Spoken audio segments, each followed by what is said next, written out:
एक बार राजा मिलिंद भिक्षु के पास गए। भिक्षु का नाम नागसेन था। राजा ने भिक्षु से पूछा, महाराज एक बात बताइए, आप कहते हैं कि हमारा व्यक्तित्व स्थिर नहीं है, जीव स्वयमेव कुछ नहीं है, तो फिर जो आपका नाम नागसेन है, यह नागसेन कौन है? क्या सिर के बाल नागसेन है? भिक्षु ने कहा, ऐसा नहीं है। राजा ने फिर पूछा, क्या ये दांत, मस्तिष्क, मांसपेशियाँ आदि नागसेन है? भिक्षु ने कहा, नहीं। राजा ने फिर पूछा, फिर आप बताइए, क्या आकार, संस्कार, समस्त वेदनाएं नागसेन है? भिक्षु ने कहा, नहीं। राजा ने फिर प्रश्न किया, क्या ये सब वस्तुएं मिलकर नागसेन है या इसके बाहर कोई ऐसी वस्तु है जो नागसेन है? भिक्षु ने कहा, नहीं। अब राजा बोले, तो फिर नागसेन कुछ नहीं है जिसे हम अपने सामने देखते हैं और नागसेन कहते हैं, वह नागसेन कौन है?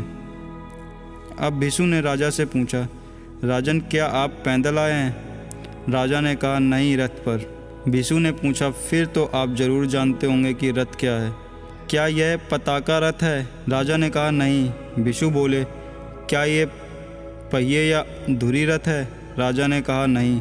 भिक्षु ने पूछा, क्या ये रस्सियाँ या चाबुक रथ है? राजा ने कहा, नहीं। भिक्षु ने पूछा, क्या इन सब के बाहर कोई अन्य चीज़ है जिसे हम रथ कहते हैं? राजा ने कहा, नहीं।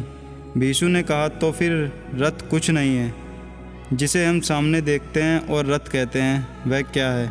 राजा ने कहा, इन सब चीज़ों के एक साथ होने पर ही इसे रथ कहा जाता है। भिक्षु ने कहा, राजन, इसमें ही आपकी जिज्ञासा का हल छिपा है। जिस प्रकार इन वस्तुओं के उचित तालमेल से रथ का निर्माण हुआ है, ठीक उसी प्रकार अग्नि, पृथ्वी, आकाश, जल और वायु, इन 5 तत्वों के समुचित संयोजन से बना शरीर ही नागसेन है। इसके निष्कर्ष किसी वस्तु को सही आकार इसके घटकों के उचित संयोजन से ही मिलता है।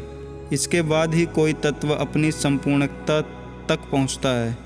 याद रखें, व्यक्तित्व का संबंध उन गहराइयों से है जो हमारी चेतना को विकसित करती हैं, अर्थात जो हर क्षण हमारे व्यवहार, आचरण और हमारी चेष्टाओं में अभिव्यक्त होती रहती हैं। स्पष्ट है, व्यक्तित्व का अर्थ है केवल व्यक्ति के गुण जैसे रूप, रंग, चाल ढाल, पहनावा, बोलचाल आदि से नहीं है, उसके आंतरिक गुणों से भी है, जैसे चरित्र, बल, इच्छा शक्ति, आत्मविश्वास, मन की एकाग्रता आदि। इस प्रकार व्यक्तित्व का अर्थ व्यक्ति के गुणों एवं आंतरिक गुणों के योग से है।